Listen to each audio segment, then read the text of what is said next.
Monday from the Run Pure Sports family to you. Hope you all are having a good day as we march on with another Monday edition of the Print Factory. And listen, Simon told me there's a new feature in YouTube. If you don't hit the like and subscribe buttons within the first 3 minutes, your internet is going to freeze like Eric Crane's on Sunday morning. So don't let that happen to you. Hit the like button. The subscribe button is the big red button. I'm disgusted with where we are already, so I don't want to focus on it anymore. I'm here once again with two of the best DFS players in the world, two of the best showdown players, and we're gifted, once again, the NFL scheduling gods, with a Monday night two-gamer for no reason, like it's Christmas in September. So whatever, David Bergman, the Whistles, they go, ooh, how are you doing on this Monday? Doing good, yeah. As you mentioned, excited that I have more than just one game to look at right now. So that's exciting stuff. See how it goes. Yeah, fantastic stuff. And we were talking, Whistles, I know you had a pretty good Sunday. I had an average Sunday where I cashed most of my lineups, but nothing at the top. And now I'm going to bring in BigT, DFS 44, Tony Niehaus. Tony, by my math, it was something like an $80,000 day, not counting whatever you undoubtedly won in Showdown. Another fantastic day. Great calls on the Miami-Baltimore game stack. Congratulations. I feel like I say that every time that I'm on a show with you, but I mean it sincerely. Very happy to see that. A lot of subscribers did well yesterday, thanks to the Wood Show. I'm sure you're having a good Monday, but tell us about it. Yeah, it was good. I mean, I always like it when the core on the website does good. And I mean, if you played that core yesterday, because it didn't have some of my bad spots like the running backs. I think I only had one running back in my core. But if you played that combo of the Baltimore game with two or three of those receivers or Andrews, or basically anything around that game with that core, you were going to crush. And Amon-Ra was in there with it. You had to crush. But like usual, I was texting with Whistles a bunch yesterday. He's stroking me, making me feel good. And then the end of the night, the bastard wins more money than me again, JT, like always. I mean, it's the story of my life. I feel good about the day. I'm like, yeah, 175, 80K. Oh, there's Whistles, 100K, 70K. What the dude probably won double what I want, triple what I want. Like always, story of my freaking life, trying to hang with the freaking Whistles, go, woo. I'm not sure. I thought you were better set up. That's for sure. It was not a good afternoon. It still ended up being a good day, so we won't complain. But man, once the afternoon games clearly let us down. We're not going to talk about the Bengals defense because we're going to don't get us started on that one for sure. It's not a place to go. But we'll get back. We got a two-gamer here. I want to talk about one thing real quick, and not because it was a bad beat, just to show the importance of late swap. So in the 1K queue yesterday, Cal, who obviously was a huge part in creating Roto Grinders and building it up, just crushes in DFS. So he's in the 1K queue. He's up 12 points on me going to the afternoon. A lot of people wouldn't swap or blah, blah, blah. I got 4 spots left. All he had was the Bengals defense, and I'm down 12. Anyone else just punts it and just says, I'm not going to win. I'm going to whatever. I can't win. So he pivot. We both have the Bengals D. He pivots to the Atlanta defense against the Rams. I got Mixon, Jacobs, and Albert O. Down 12, and the bastard pulls a horseshoe out of his ass and beats me with Atlanta's defense against 4 guys. Legend. I'm not saying it was painful, bad beat, but I'm saying it more. Don't ever give up on these things. Like, if you think you can't win, just pivot, and you probably won't win like doing that, but all it takes is one time. I mean, that's a 60K swing just by pivoting. Take the extra 2 minutes, pivot, knowing you're not going to win if you play the Bengals, because he knows I got the Bengals D by looking at the salary. And just pivot to something else. And who knows? Maybe they'll block a kick to the house, get a free safety out of the end zone to end it. Never discount that late swap ability. Yeah, I saw the thread that you posted, Big Holka, today on Twitter, and thought that was again something. You always learn something. Always keep thinking about this, and every single time we're playing, what can I do a little bit differently? How can I improve? And before we get into this, it's a unique setup, right? It's a 2-game slate, a 2-game NFL slate. We don't see a lot of those. Whistles, I'll start with you. Generally, what do you do a little differently on 2-game slates? Because we know that we're going to see some concentrated ownership around the star players. The pricing looks to me to be a little bit soft when I looked at it earlier for some of the star players. How do you approach this and try to get different, or do you try to get different? Where would it be? So first of all, I definitely, for defenses on something like this, go for all four of them. I mean, if you're doing multi-entry, like it's very hard to predict which defense is going to fly, and their salaries aren't that different. Bills are the most expensive, at least on DraftKings. I'm sure the same on FanDuel, which makes sense. But I do think that that's the first thing you definitely want to do, right? I don't see any particular reason to focus really, really heavily on any of the defenses here.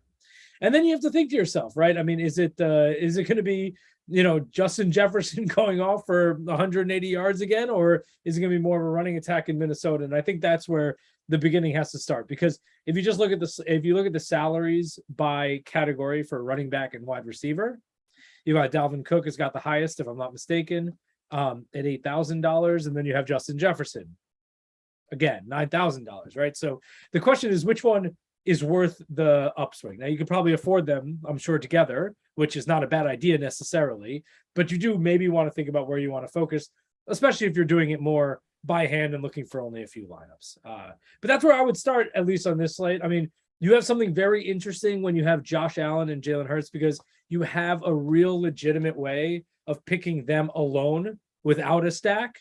Now, with a two-gamer, I don't know if that's the right move, but it does throw a particular interesting wrench into today's slate. And that's something that I'm still trying to figure out. What stacks will I incorporate for those two quarterbacks? Definitely an interesting point there on basically randomizing the defenses, because I have to assume that Buffalo's defense is going to be very popular, although the Titans have kind of had their number a little bit over the last couple of years here. Something to think about. Tony, when you're looking at a two-game slate, how do you get a little bit different? Are you trying to get different outside of what you normally do? Is there a different process thinking about how highly owned some of these, and in particular, Whistles mentioned Justin Jefferson, coming off a massive, massive game. We saw the two receivers yesterday who were coming off of massive games, Jamar Chase and Devontae Adams, not the same result, not the same value that they did in week one, and keeping in mind, hey, these players aren't going to do the same thing every game, every week. Where are you looking to get different? Yeah. So first of all, I definitely agree with what Whistles was saying with these defenses. I think it matters way more on these two gamers than anything. I mean, we've seen these slates over the years be millie makers, 2-game slates. They just play so differently than anything else. You should play them differently. I still remember a few of the shippers over the last couple of years were like overstacks. So that's one thing I have taken notice of and like to build around. Like, I still remember, I don't remember what holiday it was. One of them was with the Bills, though, 2-gamer, or maybe even a 3-game. I think it was a 2-gamer, maybe 3 though. And whoever won it played like literally like 6 Bills. So a total overstack, but it gets you unique, and it does. If the other game totally busts, you're just so unique. And how many times do we see games that bust? I mean, it happens all the time in football. All it takes is an injury or weird shit that happens, turnovers, different things that do that. And another way, though, is just defenses, like Whistles was saying. If I knew the Bills tonight were going to be 40 to 50% owned, which they probably will be, just because they look like the best spot on paper, I just probably would play less of them and go over on the other spots. Like even the Titans. Sure. Does anyone want to play them against Buffalo? Hell no. Like, it's a terrible spot. You're going against Josh Allen on the road, but it's a 2-game slate. And when you get that pick 6 to the house, you get the punt return to the house.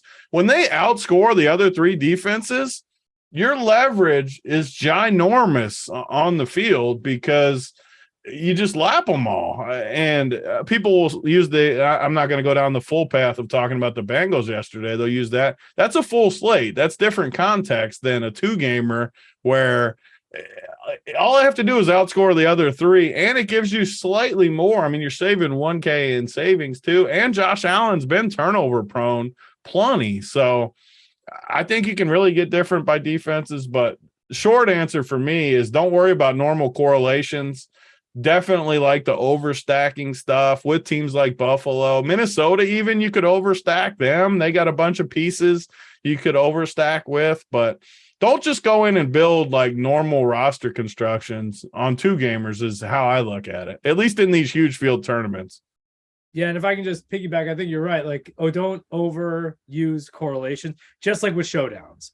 You have only 2 games, right? So like some crazy person's going to score a touchdown and you might need him on the roster. Even like a defense against a quarterback. I don't know if I'll do that tonight with this particular slate. You're doing it. You're definitely doing I it. Probably tonight. will. Who knows? Yeah.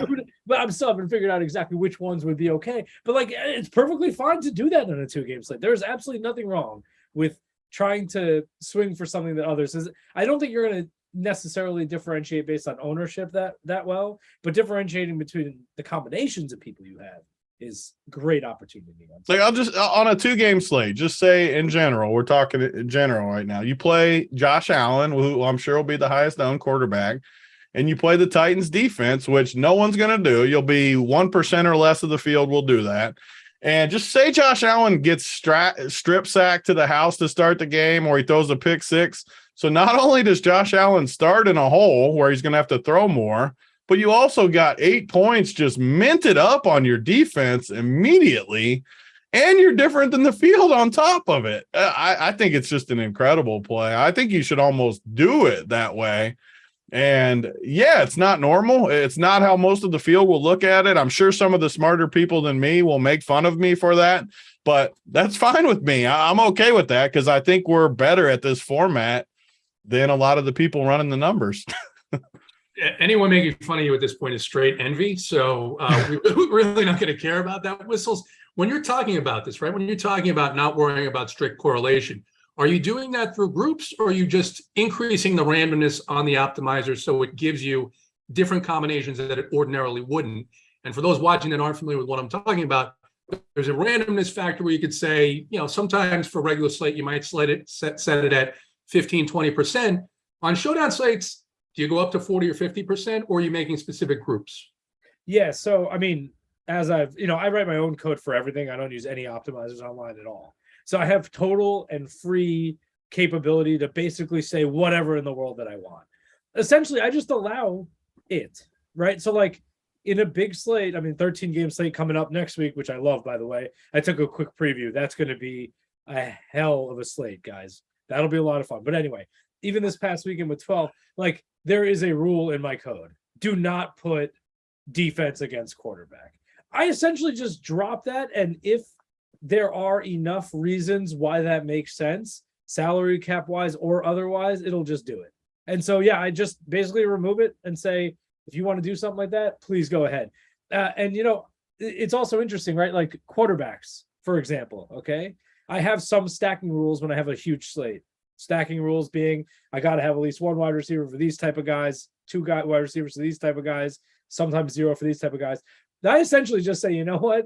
Open up the world. That's what I do with showdowns too. I open up the world and say, you know what? I just the correlations are inherently just in the model I have, in the way that the simulations work out, the way that things work out. So they're there. Okay. But I don't like forcibly say this percent's allowed, that percent's allowed, or anything like that. I just say free reign, pick what you want, have fun, model, and computers spit out what looks great. And of course, sometimes I do that and it's just too unruly and it just doesn't, like, I'm not going to do, look, Big T, I'm not going to put Allen against the Titans 50 out of 150 times. I just would never allow that to happen. Yeah. And then I go in and say, please run again without being so crazy. But really, yes, I open it up to all types of possibilities in this case. I think tonight is the perfect storm, though, for what we're talking about. Because Kirk Cousins, how many times have we seen him in prime time make mistakes?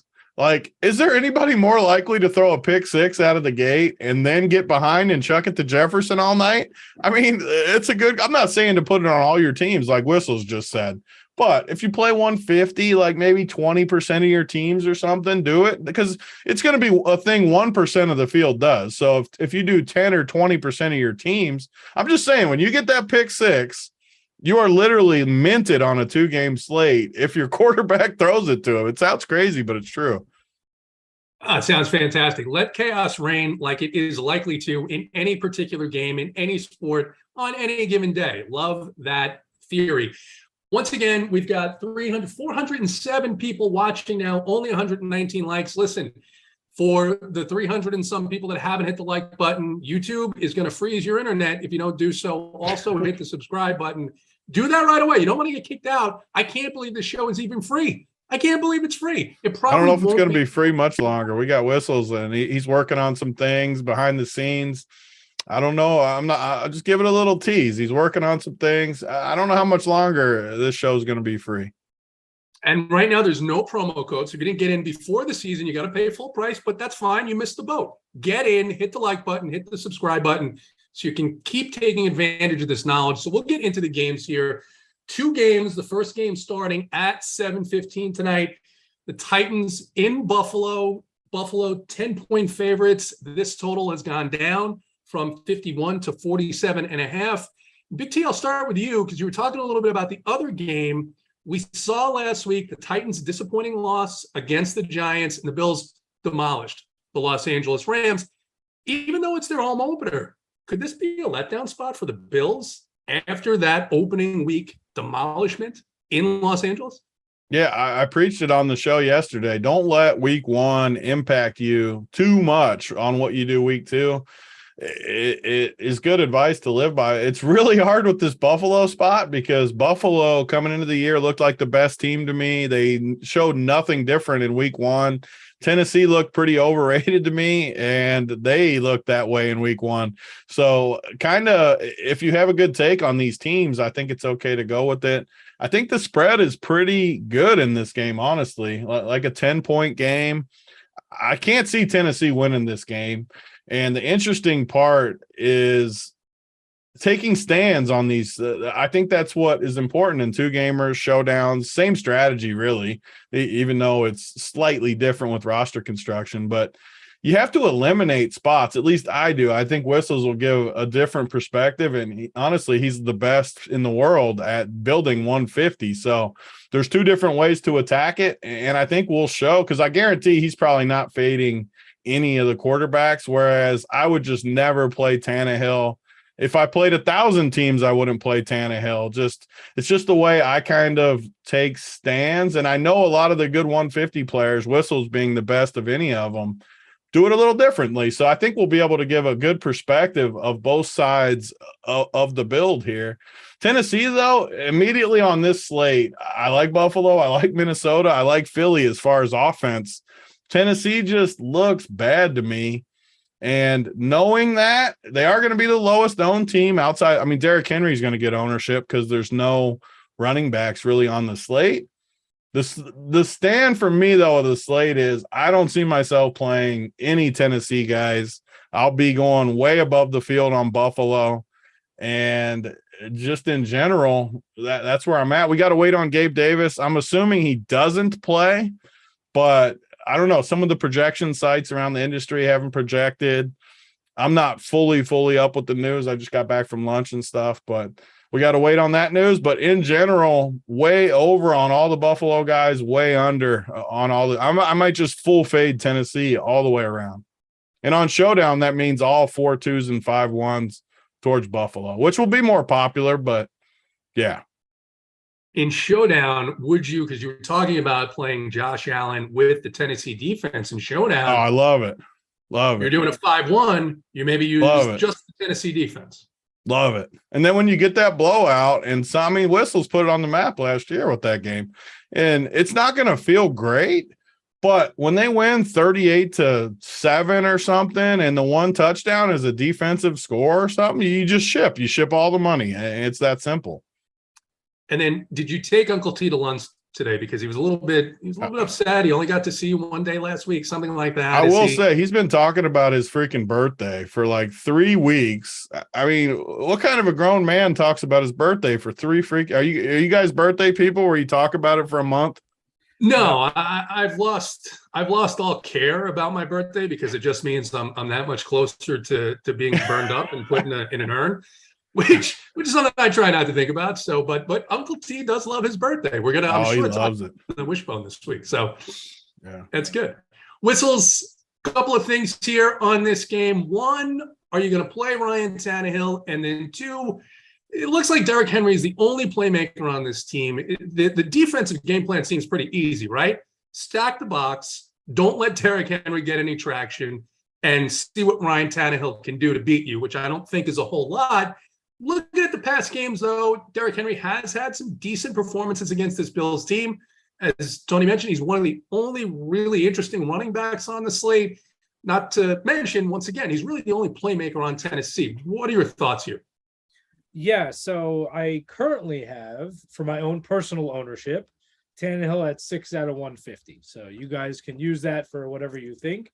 Things change, of course, closer to game time, but I don't anticipate that being any different. Okay? I swear, if I had to guess what you were going to say, I would have guessed like between 6 and 10 teams. That would have been my guess. Yeah, and I think, listen, in order to get any kind of leverage there, I think you talk about playmakers on Tennessee. I probably wouldn't go with Woods.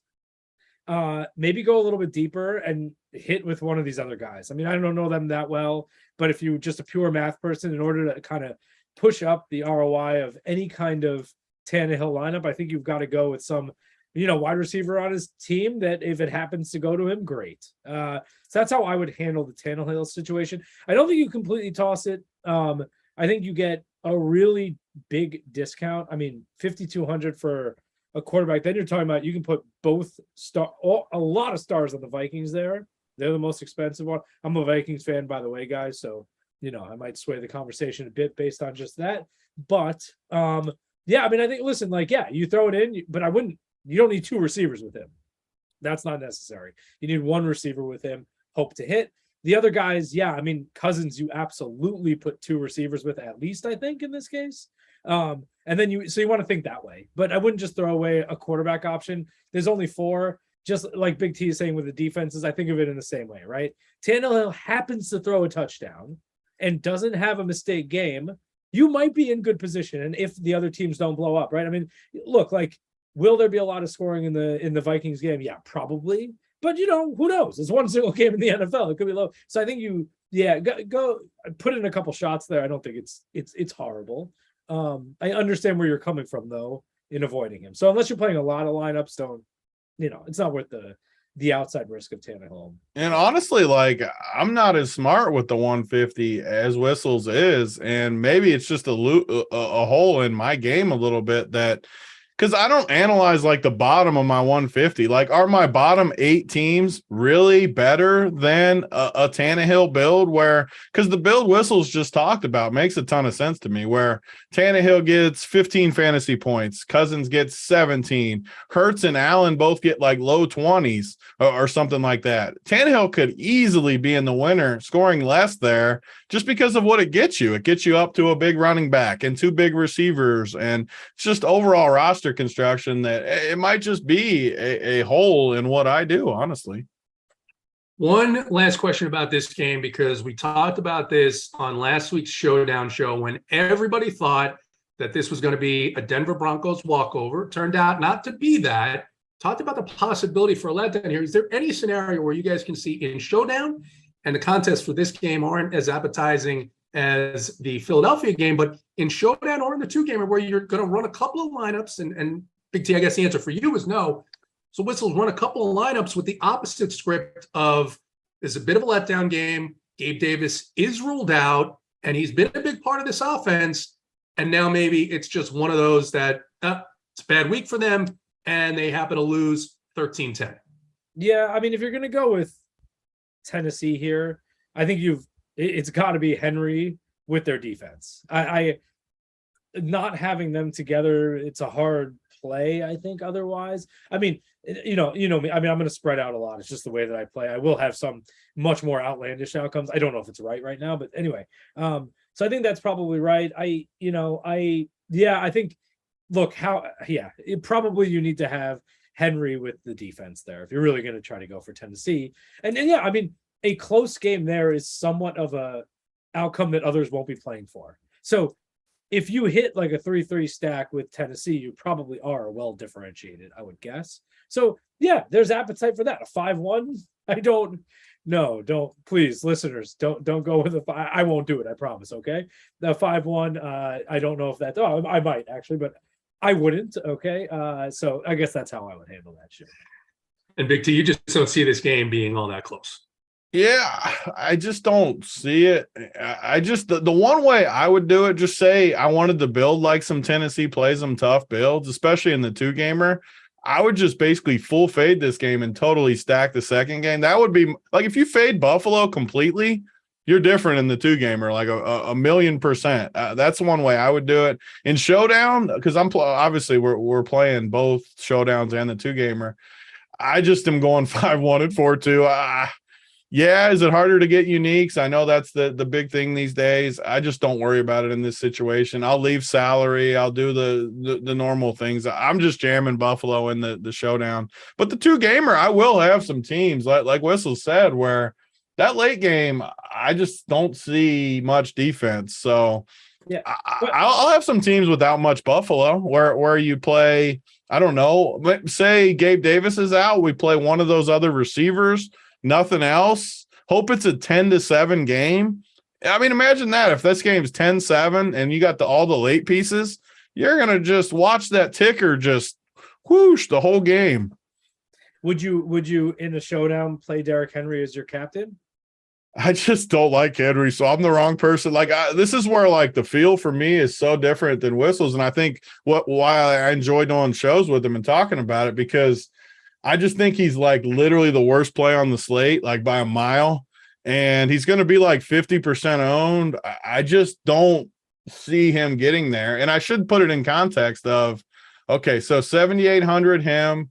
And then you got, so the receivers, we got Jefferson 9K, Diggs 75, Brown 7, mainly those 3. So you got 4 studs. You're not going to play all 4 of them. I don't even know if you physically can unless you totally punt. I haven't put it in a roster, but I just think I'd rather play the 3 receivers. I love Jefferson, Diggs, and Brown, all on different teams. I just take a stand and I'll try to like bank on one of these smaller guys hitting with them. I just can't play. I think Henry's the worst play of the night. So the way I build different, and sometimes it does burn me if he goes off, I just am not going to play him, like hardly at all. All right, especially in Showdown, though. Like that's why I like Showdown more. Like I'll just fade Henry. I just won't. Or I'll like under project him. I'll project him for like 12 to where if he still hits my builds, sure. But I'm just under projecting the shit out of him. Fair enough. This game clearly the appetizer to the main course. But before we get there, Joey Work in chat.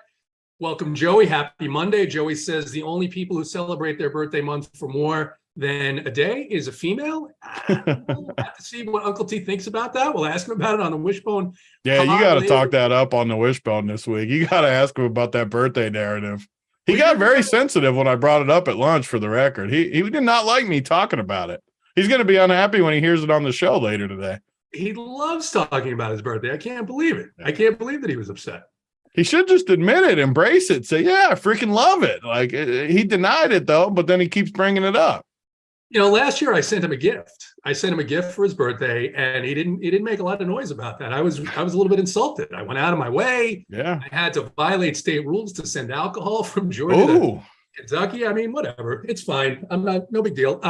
So 183 watching. Simon just whispered in my ear, if we don't get to 300 likes today, because there are 513 watching, we don't get to 300, the show is premium next week. That's it. So if you want it free, you get to 300. Very simple. Let's move on to the main event. This is going to be such an exciting night of NFL football. And we've got a game with the Minnesota Vikings against the Philadelphia Eagles. This game is in Philadelphia. The Eagles are favored by 2.5. This line has moved up by 3 points. It's now 50.5. The Vikings coming off of a pretty impressive walkover win at home against the Packers. And the Eagles, of course, played a thrilling game against the Lions last Sunday, probably the game of the week on that slate. It turned out to be. And Tony, I'll start with you here. You said you love these Minnesota receivers. You like AJ Brown. What are your thoughts on these other Philly guys? They kind of mess at backfield as they seem to year in and year out. There's always like 3 or 4 guys. Is it Boston Scott? Is it Gainwell? What are they doing with Miles Sanders? Is he hurt? Is he not? Where are you going here? What are your favorite plays from Philadelphia and Minnesota? Yeah, so it's just interesting because if you're not playing Derrick Henry, like I just talked about, you're going to have to find some running back production somewhere. And I don't love Dalvin Cook either, just the way the game sets up. I like him more than Henry, which matters because you're probably not going to fade both of them. Maybe you can build something like that. I haven't built any teams yet, but I don't know. Like the running backs where it's interesting to me because we've seen, say Philly gets down to Minnesota somewhere. Again, 2 gamers and showdown script is more important than projections, at least to me.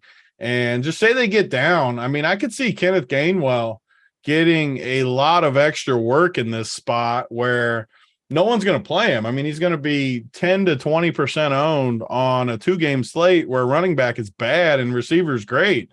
I mean, we have how many good receivers on this slate? We could, let me pull it up. You got literally like 10 to 12 guys. Yeah. And it's just, go ahead.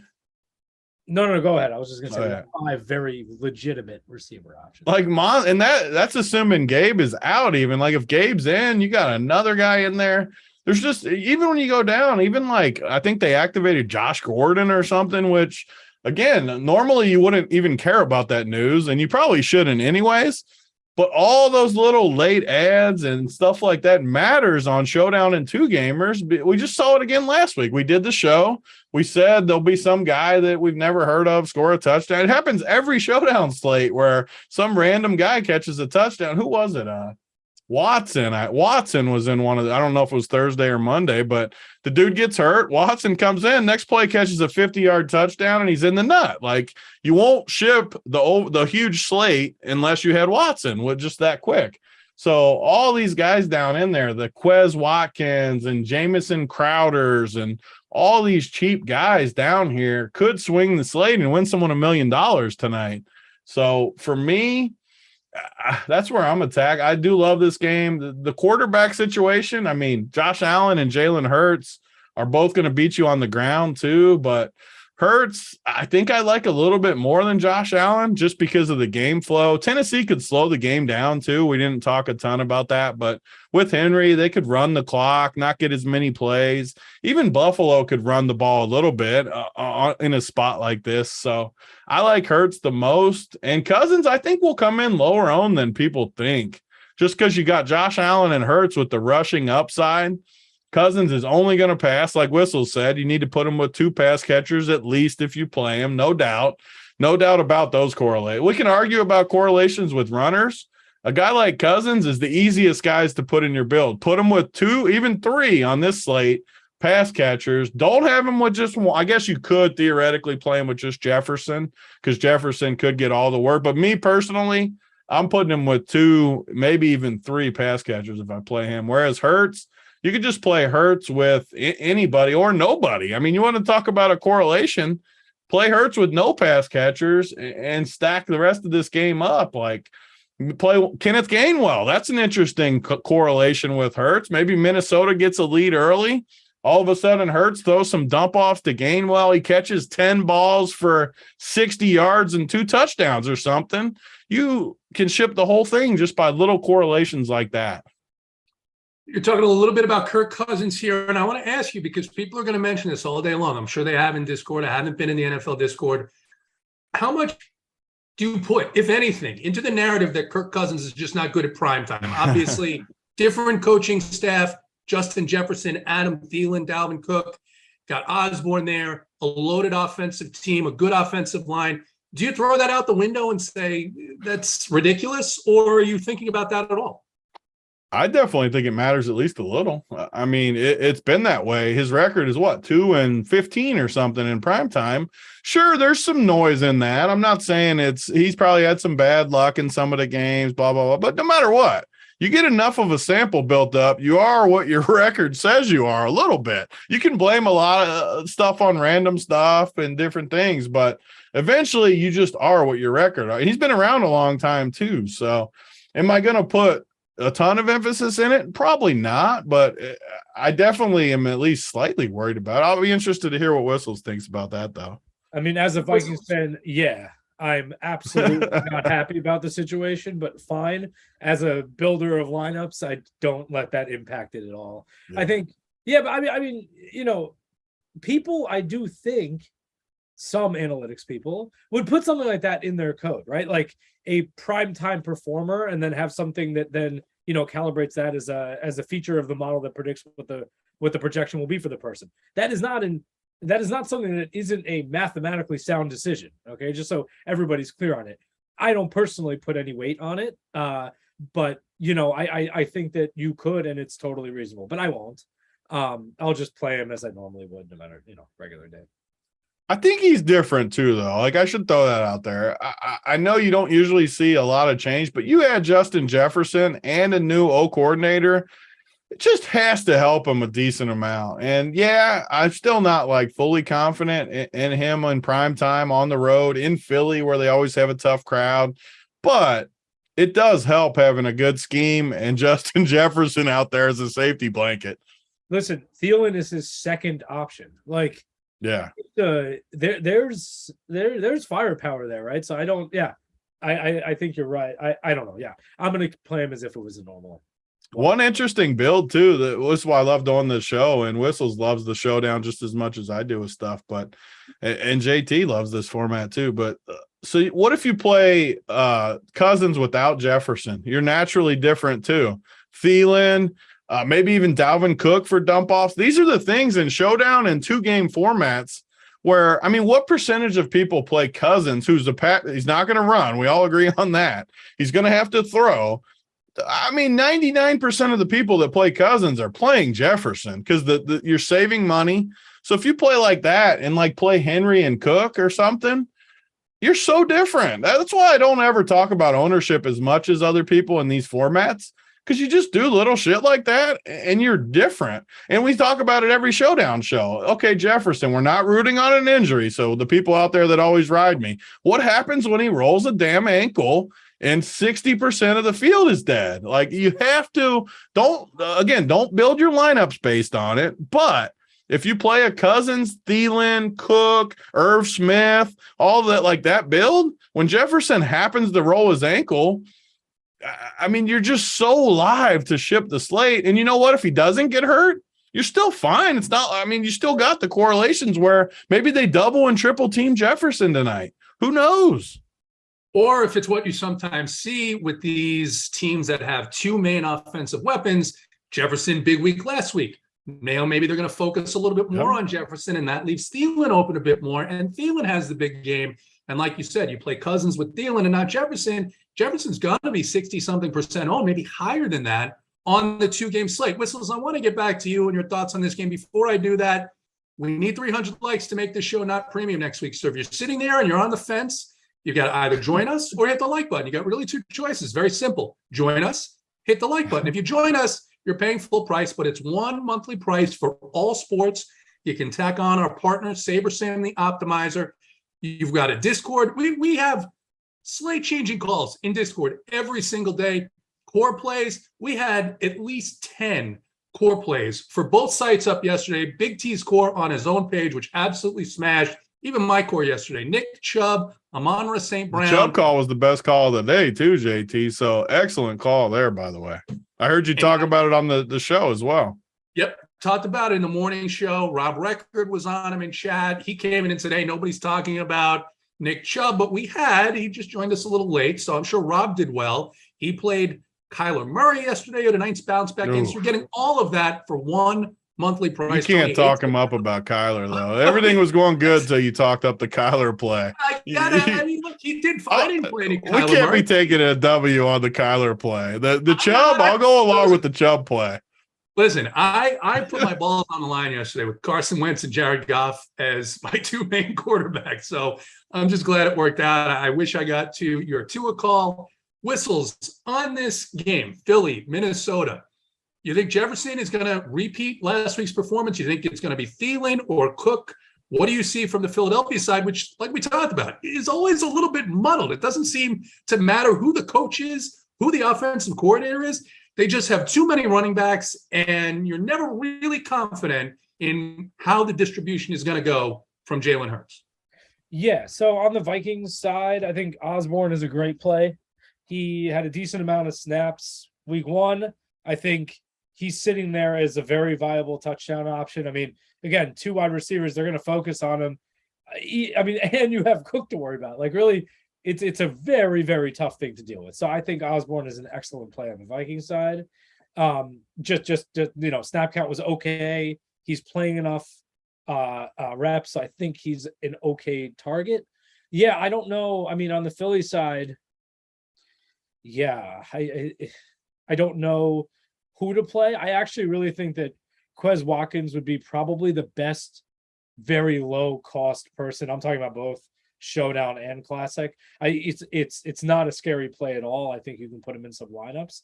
Otherwise, I really don't know. It's a coin flip really there, except for, of course, Hurts. He is obviously, with the running capability, is something that you have to consider. But yeah, I think as far as just plays, I don't look. I mean, it's clear that you want to play Thielen sometimes. I think it's clear that you want to play Jefferson sometimes. I think Osborne is probably the play there for differentiation. Do you have a lean tonight on Thielen versus Jefferson? I don't. I think Jefferson will outpace him slightly. I think that's just the way it's going. But I mean, look at I just looked at the salaries in the Classic slate. Okay, 5,300 versus 9,000 for Thielen versus Jefferson. That's insane. That's a miscalibration. So is Thielen worth more than that? Yes, value wise, I think he's by far the more valuable person there. By far. But I do think Jefferson. I mean, just by the sheer youth, skill, whatever, he's ready to go. So we'll see. All right. We've got other coordinators in the Discord. They're shaping up matches for an Octagon event, a Run Pure Sports Octagon event, and that is going to be premium. So 2 choices: hit the like button or join us, because that event no doubt will be premium. I expect to get on that card, and I really don't think I have much competition. Uncle T, I hope your feelings aren't hurt too badly. We are going to wish you a happy birthday, but it's a little bit odd that you're so focused on it. Whistles, we're going to do one more thing, and then we got to get out of here. Bold calls for tonight. What do you expect to see that maybe other people aren't even thinking about? Yeah, I'll stick with Osborne in the end zone. That's a look. He hits that showdown, and you have him as captain. You're gonna fly. He needs one large reception to make him really worth it in even the Classic. So that'll be my bold call. I'm a Vikings fan again. I obviously love our receiving core right now. Even the tight end position isn't crap. Okay, and of course, Dalvin Cook can catch the balls too. I get it. There's a lot of places to go, but yeah, I mean, it's a good pivot off of what others will do. So I love that play. So do you let your fandom get in the way? Do you play the Vikings every slate, Whistles? No, I don't. I play the Vikings every single. Well, just because I play every single slate. But sure, the Vikings. No, I don't force the Vikings or anything into my life. So my brother's a huge Jaguars fan. So this particular weekend in the $20 150 millionaire, I put Trevor Lawrence on every single lineup. Came out first quarter, threw a touchdown. I was like, oh my God, this is gonna maybe happen, but of course after that. But yes, so that was on the really massive millionaire. In the regular Sunday thing, I do crazy things like this all the time, because the one time it hits, I'm gonna look like a monster with first through fifth place or something. Absolutely. Great stuff, Whistles, as always. KJ Osborne is his call. Bold call. KJ Osborne in the end zone. Big T, everyone keep in mind, you've got 3 minutes to get 43 plus likes, or this show is premium next week, and you're not going to be able to see the Octagon event unless you join us. Big T, bold calls. What are you going to see that no one else is thinking of? So again, 2-game slate, showdown slate, Millie Maker. How crazy? I got a crazy take that probably won't happen, that I'm not going to put on my main team or anything, but the little talked about narrative is Philly passed on Justin Jefferson for Jalen Reagor, who is now on Minnesota. He didn't play a snap, I don't think, last week on offense, but he did return a couple kicks or something. I think he's 3K on the 2-gamer. He's probably going to get you 0. I'll say that. I'll clarify. But again, it's a 2-gamer, and weird shit. Philly cut him or let him go. Now he's at Minnesota. These 2 guys came in together. I don't know, just a totally off the wall showdown and 2-gamer play. He's not going to be projected. And I also have another guy. Who did I see? just because that one is crazy. That one's more of a millie maker only for, like, I wouldn't do that in any of the short field stuff. Millie maker, though, like when he does somehow, even if he returned a kick or something, you talk about a double dipper, like you play the D and him, literally no one, you'll be the only one in the whole field that has that double dipper, which who knows what, and it gives you salary relief. Like another thing we don't talk about on the two gamers, there's always, like, it's not like every dude on your team goes for 30. Like it's not a full slate. You'll have guys that get 4 or 5 or so. A donut at 3K is not going to be why you lose tonight. I promise you, it just won't be. So don't be afraid to take weird stands on cheap guys. But one thing I was looking at, so Minnesota at tight end, everyone likes Irv at 3,200, but for 700 less, you can play this Munn dude, and his projection isn't much worse. And he looked decent to me last week, and no one's going to play him. So it's an interesting pivot, and he's 2,500 at tight end, which also saves you salary. So this is more of my, like, I could do this in a normal tournament, like in whatever the 1,500 is tonight or whatever the higher stakes is. Like, look at tight ends tonight: Goddard, Knox, Hooper, Irv. All these guys could bust. They could all get you 5. When Johnny Munn gets in there and catches a touchdown and gets 5 catches or something, you lap the field at way lower ownership. So I'll be taking chances at tight end there. Especially with Irv Smith being worked back in from injury. And you talk about the Justin Jefferson being passed by the Eagles. There was video last year that came out of the Vikings staff visibly laughing because the Eagles took Reagor instead of Jefferson. And then just this morning, I saw this thing, our guy, Big T, Amon-Ra St. Brown, he can name off the 16 wide receivers taken before him in the draft. That is, again, it's not going to show up in projections. That is motivation. That is motivation that you see when you talk about humans playing a game. Guys, you didn't get to 300. It's going to be premium next week. I want to don't fade Justin Jefferson tonight. I'll just say that. Like, he hates Philly for passing up on him. I know he's going to be probably the most popular on the whole night. Just play him. Make your life easy. You don't want to fade him anyways. Are you winning $1 without Justin Jefferson? I think for sure he'll be in the winners tonight. So I'll just say that. I mean, again, it's not a hot take. Everyone knows he's the best play, but still. Whistles, you look like you agree. Yeah, the only problem is the 9,000 salary. That is like, I like it though. I wish he was 10K. Get people off of him. Yeah, it's true. Yeah, I mean, what do you think he comes in owned in the 2-gamer? 58 to 60% owned. So this is an easy one for you because I know you don't like to say no. What are you going to play him at? Field or higher or lower? Field. Do you do that a lot with like the best play? Try to get different in other spots? Yeah, although like it depends on if the best play high end person or the best play on the bubble of my player pool. Best play on the, like a 10 EV, 10 projection wide receiver. I have to knock him down more than my model's going to pick him. But the top guys, yeah, I mean, if they're chalk, fine. Like, I'm okay with that risk. So, JT, how much Jefferson you playing? Man, I'm torn because it's probably recency bias because I played Devontae yesterday and I played Mixon yesterday, and they didn't have the games I was expecting. But then Cooper Kupp went off again. So the thing is, I can see, just like what we talked about on the show yesterday, what Detroit is doing with St. Brown, that this group, this coaching staff, knows that they have in Justin Jefferson what Los Angeles has in Cooper Kupp. And I can see him becoming just an absolute target monster in that way. And like 2 weeks from now, Jefferson will be 9,800. And we'll be like, why didn't we play him and jam him in at 9K? I really think he is too cheap. Like, just honestly, like, I don't think 9K is good enough for him. Yeah. So with all that said, guys, next week. Almost got to 300, though. They wanted to see the octagon fight, I think. I think that's what they want to see. I think that's what everybody wants to see. Stay tuned. Join us. You'll find out more about it. For Whistles, for Big T, Simon, get us out of here.